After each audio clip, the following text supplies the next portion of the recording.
de estudios bíblicos, el doctor Samuel Pagán. Seguramente la gran mayoría lo conoce y puedo recordarle de su trabajo académico, que es extenso y que ha permitido editar varias Biblias de estudio y escribir más de 54 libros y muchos artículos en temas exegéticos, teológicos y pastorales. Eh, También les quiero compartir que él ha sido académico puertorriqueño con más de protagonismo en el complicado y desafiante ministerio de las traducciones de la Biblia, y uno de los eruditos latinoamericanos de más reconocimiento y con gran aprecio mundial, tanto en la academia como en la iglesia. Entre sus obras más difundidas y comentadas se encuentran Jesús de Nazaret, El Rey David, Introducción a la Biblia Hebrea, Comentario a los Salmos. Esos libros ponen de relieve no solo la capacidad intelectual y profundidad teológica del doctor Pagán, sino que revelan su firme compromiso con la iglesia local y su espiritualidad. Su labor, además, administrativa le ha permitido servir en las sociedades bíblicas como director de traducciones para la América, como presidente, decano y profesor de varias instituciones teológicas en Puerto Rico, también en Estados Unidos, América Latina, África, Europa y en el lejano y mediano Oriente. Desde el 2018 dirige los comités de traducción de la Biblia de la nueva versión internacional para la Sociedad Bíblica Internacional en español y portugués, y su ministerio pastoral lo ha desempeñado en Puerto Rico, Estados Unidos, como decano de programas hispanos del CBJ. El doctor Pagán promueve, organiza y dirige viajes de estudio y peregrinares transformadores a la Tierra Santa, Europa y el mar Mediterráneo. Y finalmente, en la actualidad vive alternativamente en Orlando, Florida y Jerusalén, Israel, junto a su esposa, la doctora Noemí Pagán, con quien tiene dos hijos, Samuel y Luis Daniel, dos nueras, Yasmín y Leana, tres nietos, Samuel, Andrés, Ian, Gabriel y Mateo Alejandro, y una nieta, Natalie, Natalie Isabel. Así que con esta presentación lo dejo, Pastor, Doctor Samuel, para que comparta lo que Dios ha puesto en su corazón. Saludos cordiales, saludos cordiales. De todo lo que dijo Eduardo, lo más importante es lo de los nietos. ¿Oyeron? Tres nietos varones y una nieta, y la nieta es la reina, ella lo sabe y ejerce sin ningún tipo de inhibición. ¿Oyeron? Así que mi placer es estar con gusto en esta presentación. Mi placer ha sido escuchar a Sergio, realmente extraordinario. He estudiado la parábola del hijo pródigo por todos los lados y por todo, y notar esos detallitos, Sergio, te felicito. Oíste, tú lo hiciste, pero muy, muy, muy bien. Edesio es mi hermano de toda la vida, ahorita lo vamos a escuchar, así que permítanme decirle y saludarles inicialmente.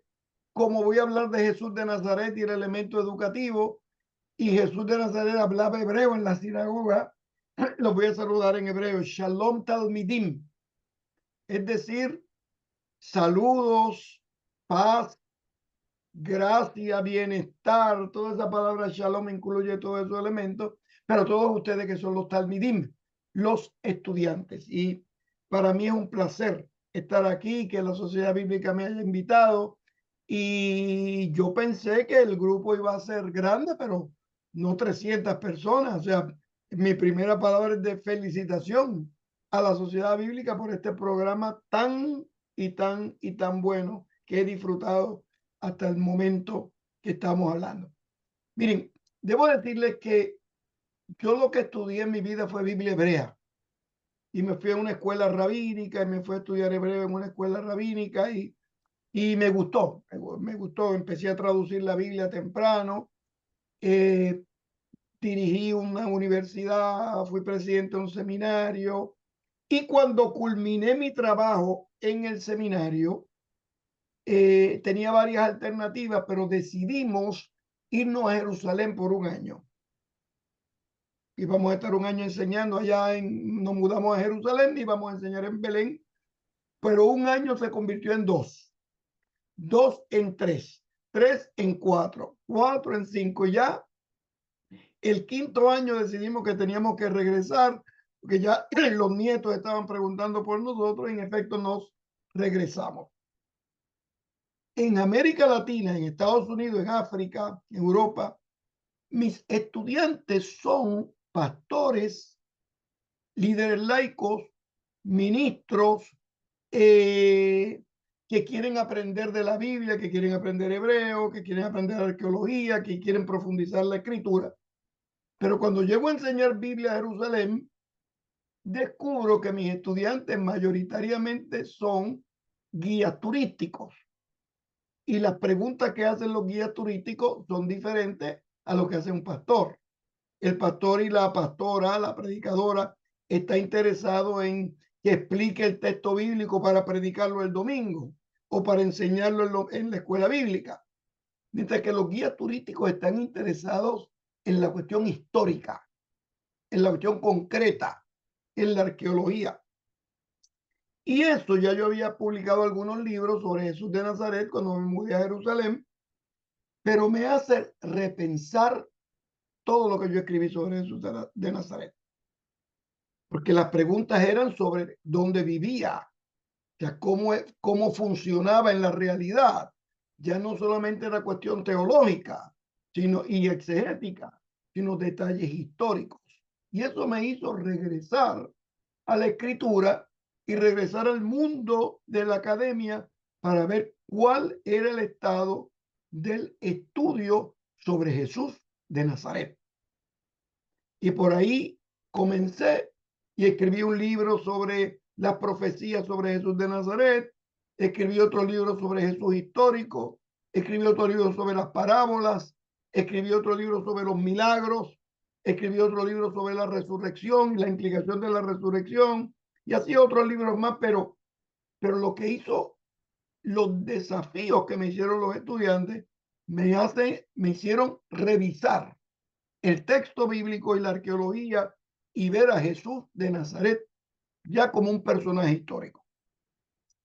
Lo primero que nos encontramos es que Jesús de Nazaret, su historicidad, el día de hoy no se pone en duda, ni en la academia, ni en ninguna otra comunidad.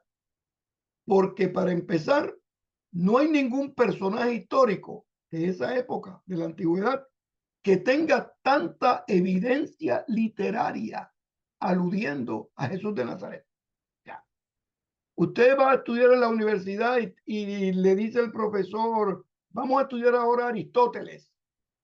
Nadie alce la mano para decir, yo no voy a estudiar Aristóteles porque yo no sé si existió o no.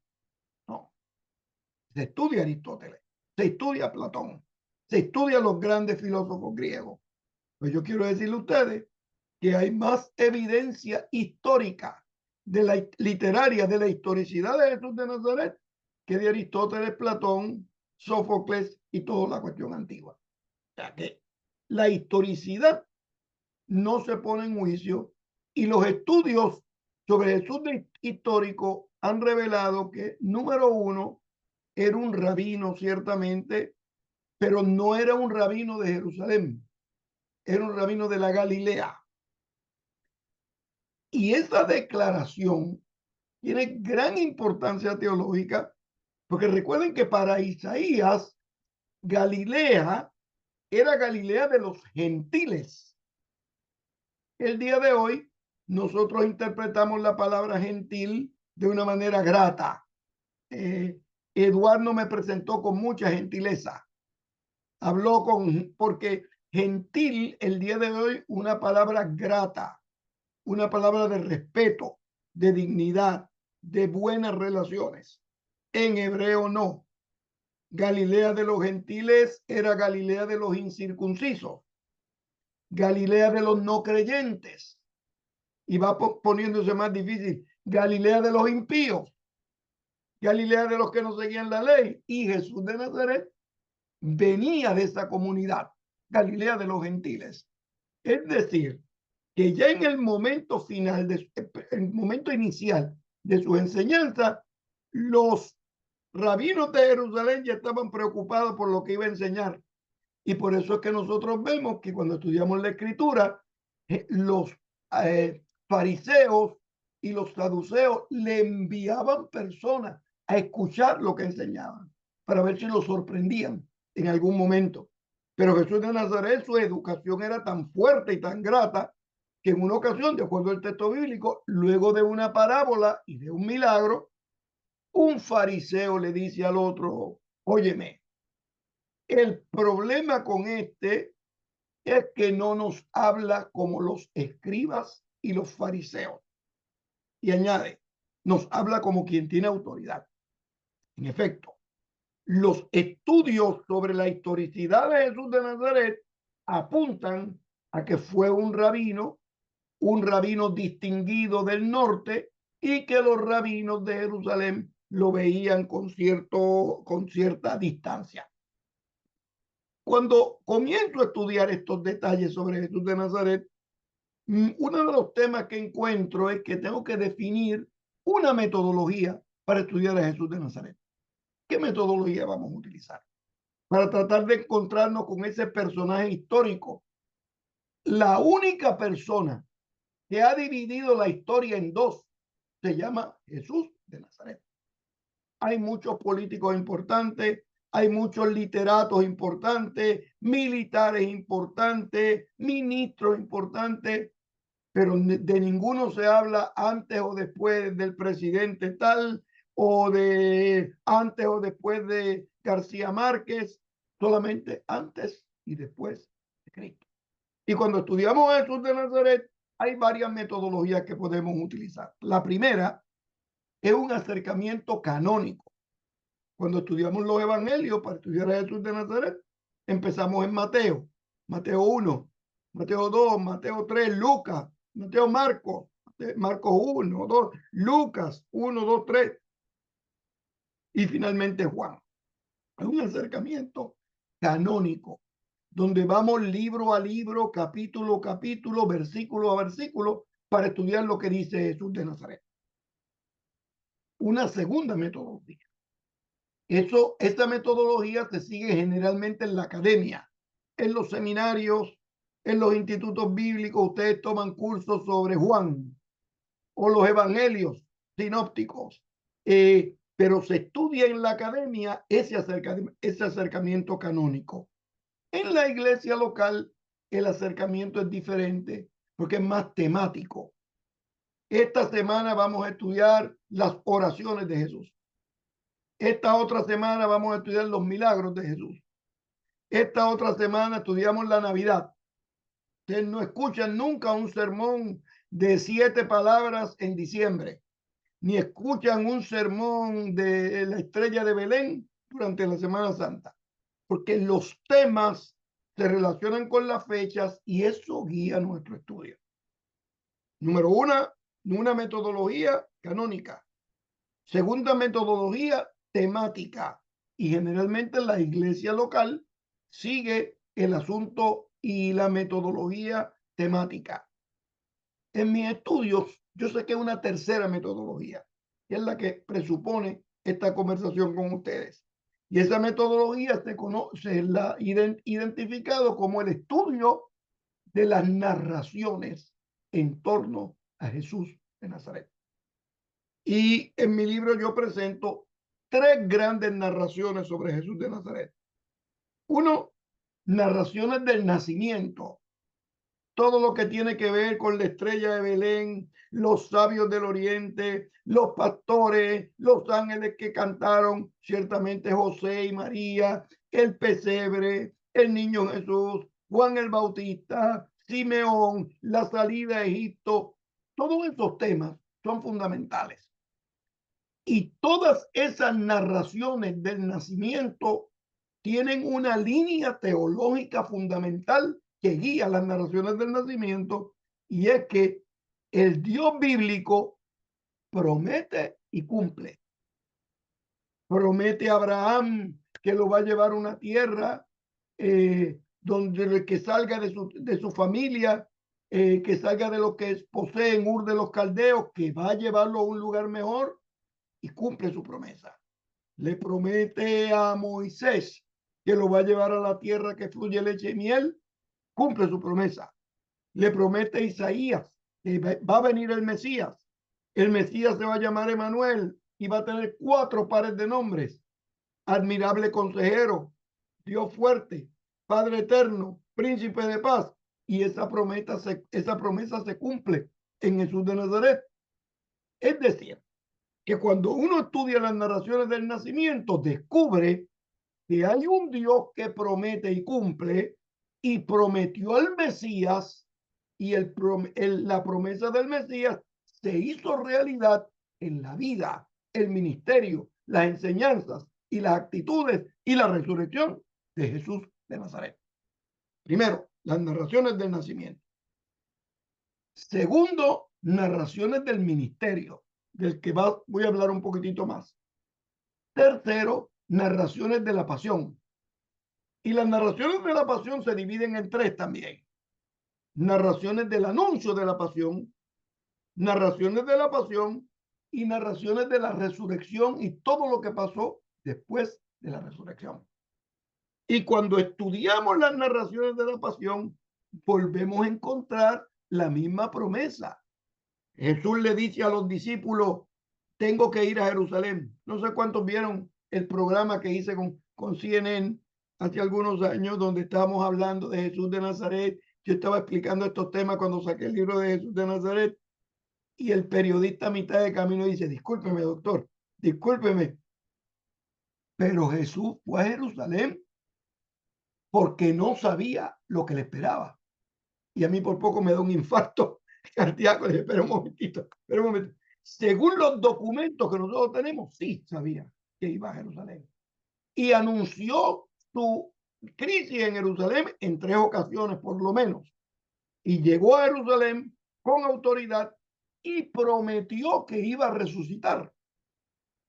Es decir, que las narraciones del nacimiento promete que va a llegar el Mesías y nace el Mesías, y en las narraciones de la pasión promete que va a resucitar, resucitó. Promete que iba a llegar el Espíritu a los discípulos y el Espíritu llegó. Es decir, que lo que comienzan en los Mateo, Marcos, en las narraciones del nacimiento en Mateo, Marcos y Lucas, se cumple. Dios promete y cumple. Y en las narraciones de la pasión, Dios promete, cumple. Esos 2 vectores, narraciones del nacimiento, narraciones de la pasión, tienen en el medio el corazón del ministerio de Jesús de Nazaret. Y cuando estudiamos el ministerio de Jesús de Nazaret, estudiamos 2 grandes vertientes: los discursos y los prodigios, los mensajes y los milagros. Ahora quiero hacer un paréntesis aquí, teológico y pastoral. En América Latina, en el mundo entero, no América Latina, pero en el mundo entero, las iglesias se dividen por las que hacen milagros y las que no hacen milagros. De pronto uno va a congregación y dice: bueno, yo estoy enfermo, para que oren por mí, hace un milagro. Y disculpe, hermano, aquí esta es una iglesia de enseñanza nada más. Vaya a la iglesia de la esquina, que es donde hacen milagros. Y uno va a una iglesia donde hacen milagros y uno dice: no, yo lo que quiero ver cuando dan los cursos aquí para uno aprender de la Biblia. Aquí solamente es los prodigios, los portentos del Señor, pero vaya a la otra iglesia, ahí hay seminarios que lo van a estudiar. Lo que yo le estoy diciendo a América Latina y al mundo es que ninguna de esas 2 vertientes hacen justicia al ministerio de Jesús de Nazaret. Porque el ministerio de Jesús de Nazaret tenía enseñanzas y tenía prodigios, tenía mensajes y tenía milagros. Y escuchen bien, la enseñanza le abría la puerta al milagro y el milagro le abría la puerta a la enseñanza, porque cada uno de ellos se complementaban en el ministerio de Jesús de Nazaret. Y cuando estudiamos las enseñanzas de Jesús de Nazaret, por lo menos podemos ver 3, muchas, pero 3 tipos mayores de enseñanzas. 1, los discursos. 2, las parábolas. Y 3, las oraciones. Jesús enseñaba con sus oraciones. Recuerden que ahorita Sergio hizo el comentario que la oración del Padre Nuestro viene como una pregunta de los discípulos. Ya Juan el Bautista nos enseñó a orar. ¿Qué vas a hacer tú? Entonces Jesús enseña el Padre Nuestro. Porque la oración se convirtió en Jesús de Nazaret con era una forma, una metodología educativa. Porque en la oración uno no habla trivialidades con Dios. Uno saca el corazón, uno saca sus sentimientos.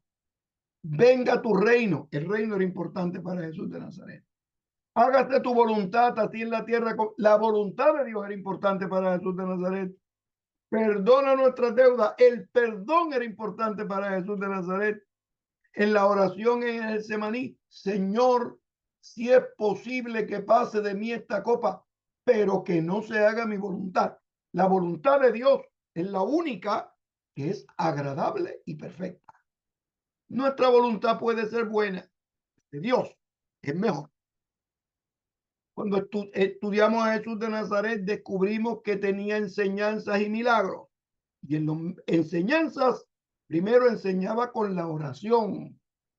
¿Recuerdan en el capítulo 17 de Juan cuando oraba y decía, Señor, si es posible en el huerto de Getsemaní, que pase de mí esta copa, se haga tu voluntad? Y en Juan 17 oraba y decía, alzando tus ojos al cielo, según el texto bíblico, y a mitad de oración dijo, que sean uno, como tú, oh Padre mío, en ti, que sean uno en tu nombre, y añade, para que el mundo crea que tú me enviaste. Las oraciones de Jesús de Nazaret nos enseñan los temas importantes de Jesús de Nazaret. Otra forma de enseñar, el discurso. Bienaventurados sois cuando digan toda clase de mal contra vosotros. ¿Me entiendo? El discurso.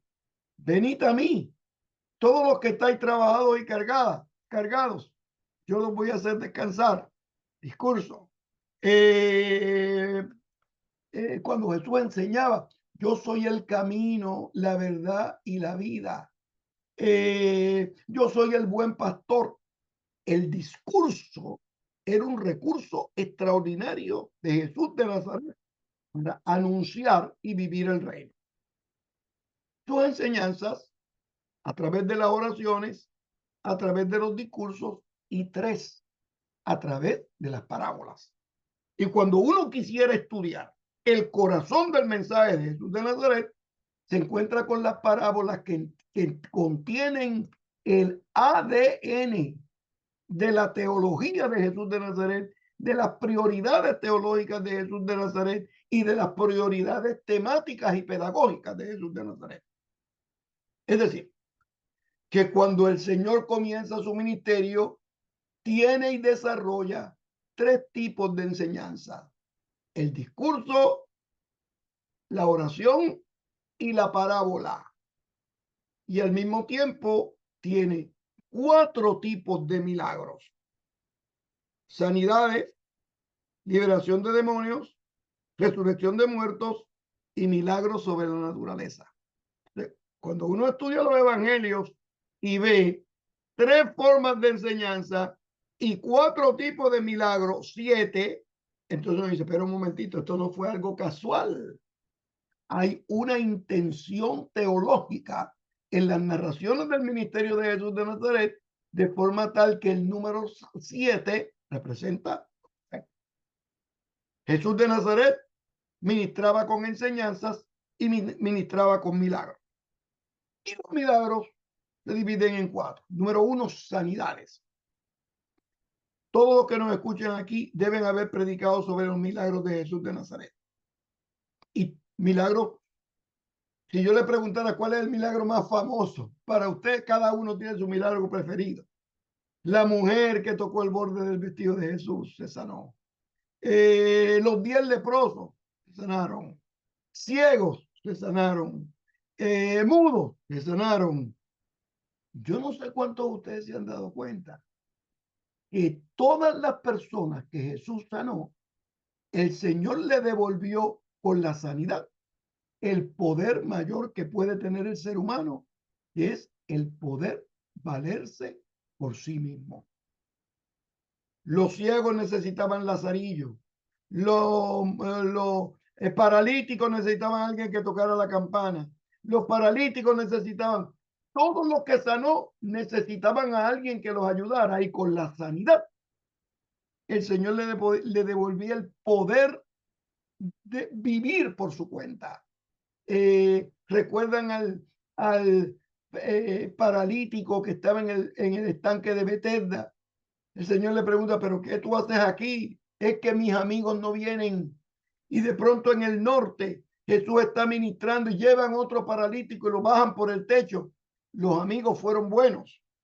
Estos milagros nos enseñan que hay momentos que tenemos que tener muy buenos amigos que nos lleven a descubrir la gracia de Dios, pero al mismo tiempo nos enseñan que nosotros tenemos que ser buenos amigos y darle a la mano al caído de forma tal que descubra, disfrute y comparta las cosas grandes, buenas y nobles que Dios tiene preparado para aquellos que le aman. Jesús de Nazaret enseñaba discursos, parábolas y oraciones y hacía milagros.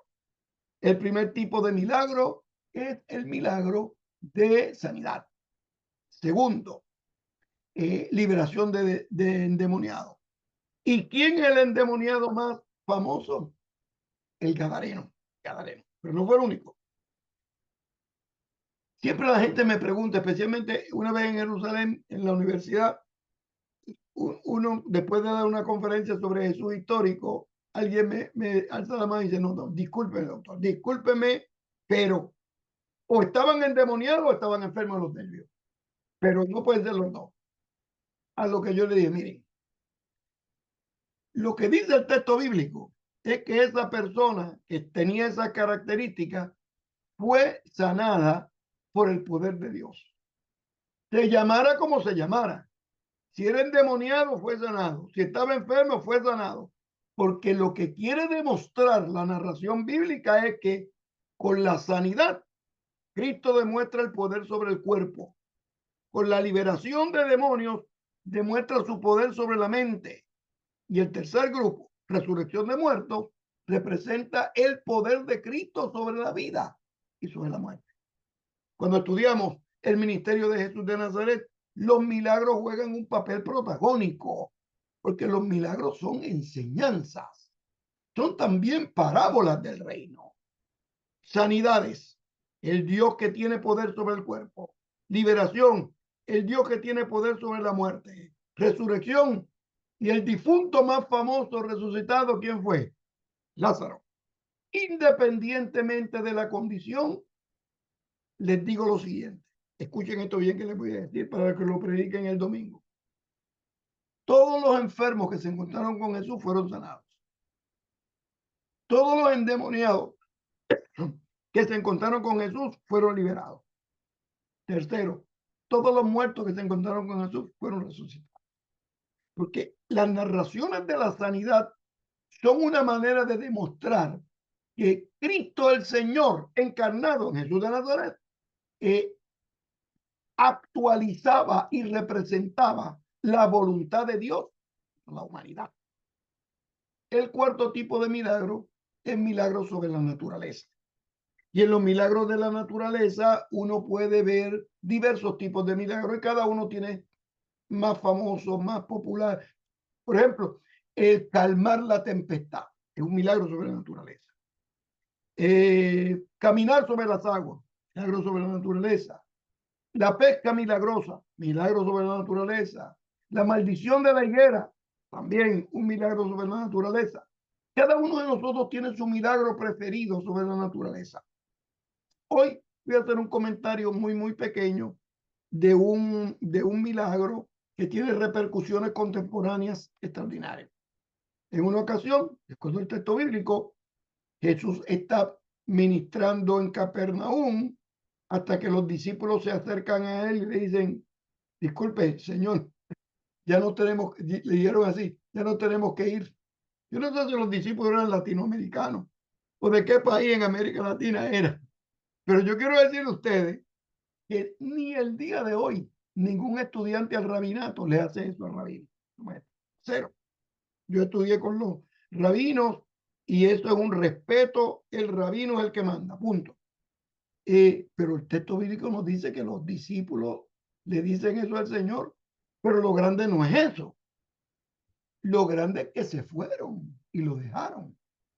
Y esto es inimaginable. Pero Jesús siguió haciendo su ministerio, siguió trabajando. Cuando llegaron las 5 de la tarde, que ya oscurecía, Jesús culmina y como no tenía jet ski, no tenía un barco, no tenía un crucero, no tenía una tabla de surfing, según el texto bíblico, se fue caminando hacia los discípulos. Y esa parte yo estoy seguro que ustedes han predicado cuando los discípulos la vieron, lo vieron, que empezaron a gritar, qué bueno que el Señor está aquí, gloria a Dios que el Señor está aquí. ¿Leyeron eso? No, uno gritó, es un fantasma. ¿Cómo es posible que después de 3 años con Jesús de Nazaret todavía estuvieran creyendo en fantasmas? Pedro, pero así es en la vida. O sea, el día de hoy uno tiene creyentes en la iglesia que tienen 10 años en la congregación y todavía creen en el horóscopo y yo no sé cuántas cosas más. Y uno tiene que reeducarlos continuamente. Jesús de Nazaret, cuando se está acercando, Pedro le dice, como estaba oscuro, recuerden que no había luz, Pedro le dice, si eres tú, que vaya yo donde ti. Y en efecto Jesús le dijo, bueno, pues como yo soy yo, ven. El texto bíblico dice que Pedro comenzó a caminar sobre las aguas, pero cuando se vio las mares y vio todo el desafío, comenzó a hundirse, el Señor le dio la mano y llegaron a la embarcación. Ahora miren esto bien. Cuando llegan a la embarcación, Jesús le dice al grupo, mirando a Pedro ciertamente, pero le dice al grupo, ¿por qué dudaron? Y añade, hombres de poca fe. ¿Recuerdan el texto bíblico? Yo estoy seguro que muchos de ustedes han predicado sobre esto. Es un texto importante porque nosotros destacamos que hay que tener poquita fe nada más, con un grano de mostaza chiquitito. No, es que en griego el adverbio poco puede tener dos connotaciones. Poco en términos de cantidad, pocos libros, pocas mesas, pocos micrófonos de cantidad, pero también tiene una connotación de tiempo. Cuando el Señor le dice a los discípulos, pero ¿por qué dudaron? Hombres de poca fe, no le estaba hablando del tamaño de la fe, sino le estaba diciendo que la fe le había durado poco tiempo.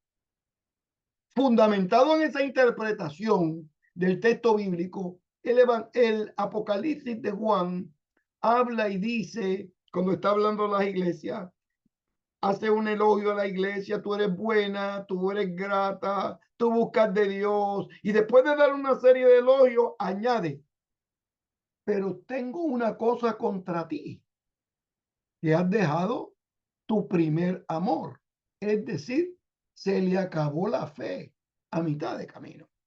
Posteriormente, en esa misma tradición teológica, el vidente Juan habla y dice que solamente los que perseveran hasta el fin serán salvos. Es decir, los que pudieron mantenerse erguidos delante de los grandes desafíos de la vida y mantuvieron su fe.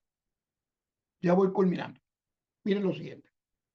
Cuando estudiamos a Jesús de Nazaret, estudiamos las narraciones de su vida y de su acción. Y descubrimos tres grandes tipos de narraciones. Narraciones del nacimiento, que el vector teológico detrás de todas esas narraciones del nacimiento es que el Dios bíblico promete y cumple. Al final, narraciones de la pasión. Cristo promete que va a resucitar, que tenía que ir a Jerusalén para resucitar, resucitó.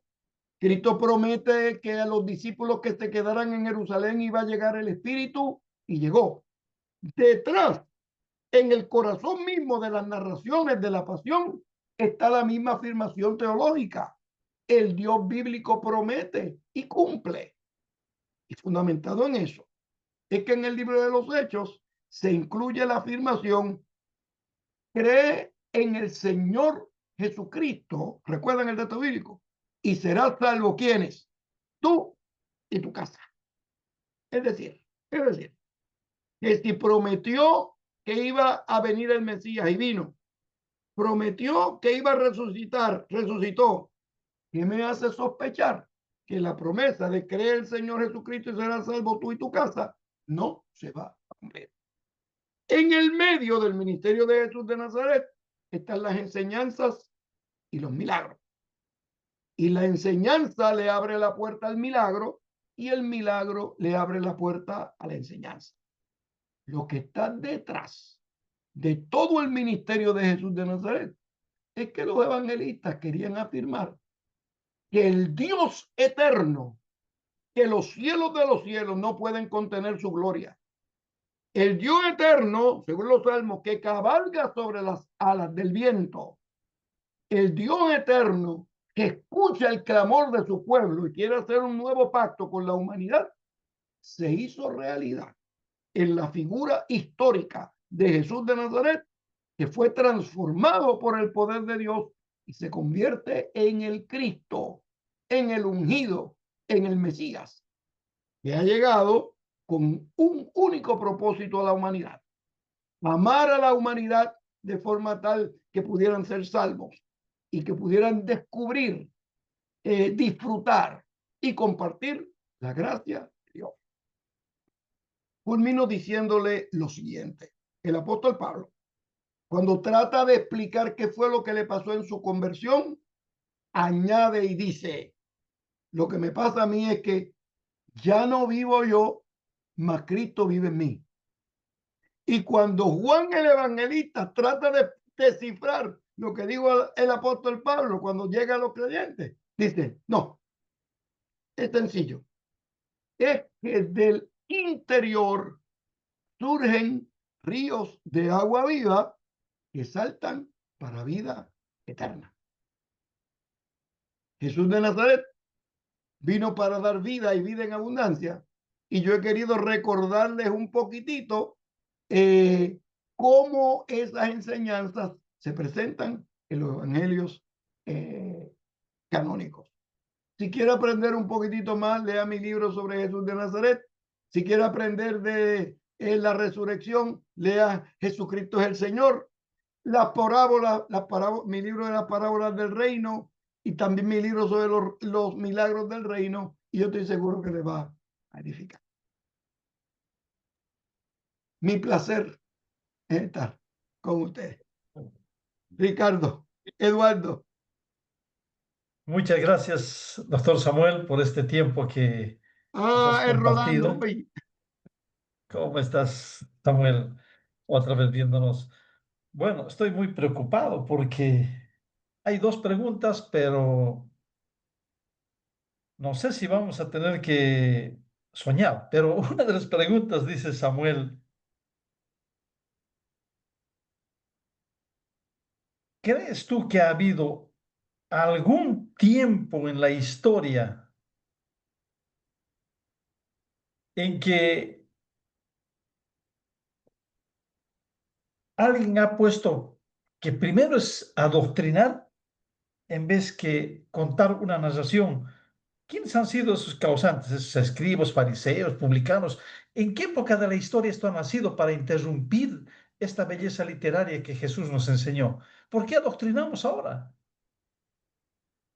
Pues mira, ¿quién fue el que puso la pregunta? Eso es otro curso. Mira, eso no es para una conferencia. Eso es para un curso completo. Voy a convencer a Sergio, mira, para que haga el curso, pero con visual, visual. Mire, la verdad de Dios, mire, la verdad sencilla es que Jesús de Nazaret vino a bendecir la humanidad. Pero a veces nosotros tratamos de añadir nuestra teología, tratamos de destacar lo que nosotros creemos y lo metemos en la boca de Jesús de Nazaret.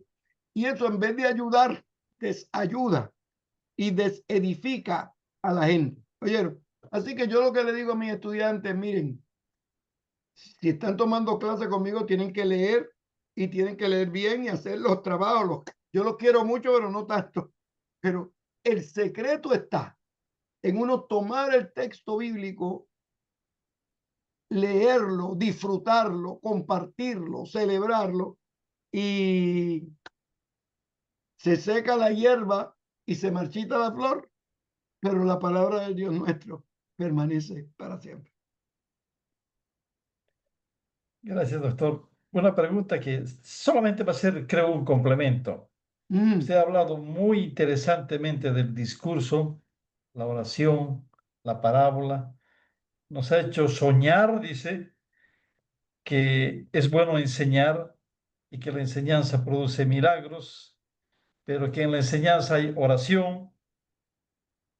Y bueno, ya no he podido tomar más. Y bueno, y de ahí vienen todas las grandes bendiciones. Aquí viene, Entendió bien, quien hizo la pregunta entendió lo que yo quise decir. ya. Ahora, ¿cuánto de la historia de la iglesia hoy en día enfatiza este concepto de la narrativa en la predicación que hacemos cada domingo? Qué buena pregunta. Ese es el otro curso que vamos a tener. Mira, la verdad, buena pregunta, las dos. La verdad es que yo le digo a la gente que, mira, la gente va y predica. Dice, este sermón es reformado. Y el otro, la otra semana dice, no, este sermón es ultra reformado. Y la otra semana, no, este sermón es arminiano. Y este sermón es carismático. Entonces, la gente, y te está hablando alguien que se dedica a estudiar esto, a Jesús de Nazaret. A veces la gente no se da cuenta que Jesús de Nazaret fue un personaje histórico grato y desafiante a la autoridad. O sea, su implicación profética no era un extra optativo, era un requisito indispensable. El estado actual de la investigación sobre Jesús de Nazaret dice que lo que hizo que mataran a Jesús, bueno, lo estaban persiguiendo los fariseos, etcétera, pero la gota que desbordó el vaso fue cuando le preguntan por Herodes. ¿Recuerdan el texto bíblico? Y el Señor contesta, díganle esa zorra. ¿Recuerdan el texto bíblico? O sea, era un Sí, profeta extraordinario, pero el día de hoy la zorra es una persona que no tiene muy buena, una mujer que no tiene muy buena reputación. El zorro es alguien que uno no puede confiar en él. En el Oriente Medio no. La imagen de la zorra es una persona que se cree lo que realmente no es. Y lo que le estaba diciendo a Jesús, porque la zorra viene de día y cuando uno la ve, grita o da una palmada y se va huyendo. Pero de noche viene callado, mueve y muerde una oveja en el cuello y las mandíbulas se cierran y hay que matar la oveja y el zorro. Pero el zorro se cree que es lo que no es porque es miedoso. Le estaba diciendo a Herodes, Herodes, tú crees que tú tienes el poder, pero tú no tienes el poder. Tú estás haciendo lo que Roma te indica. Y eso debe haber puesto a Herodes desalineado, y eso posiblemente fue lo que ocasionó todo lo que pasó posteriormente. Cuando nosotros predicamos un Jesús profético, no un Jesús de acuerdo a mi doctrina, un Jesús profético, no un Jesús de acuerdo a mi teología. Entonces uno llegamos un poquitito más lejos con Jesús de Nazaret, porque él es capaz, muy evangélico voy a decir esto, él es capaz de darle a la gente vida y vida en abundancia. muchas gracias, doctor Samuel. De verdad, Los que no han ingresado se han perdido muchas cosas, hermano. Muchas gracias. Y bueno, vamos a continuar con esto y siempre vamos a seguir adelante. Gracias, Samuel. Y bueno, seguimos con nuestra Un siguiente abrazo fuerte. exposición. Un abrazo, Samuelito.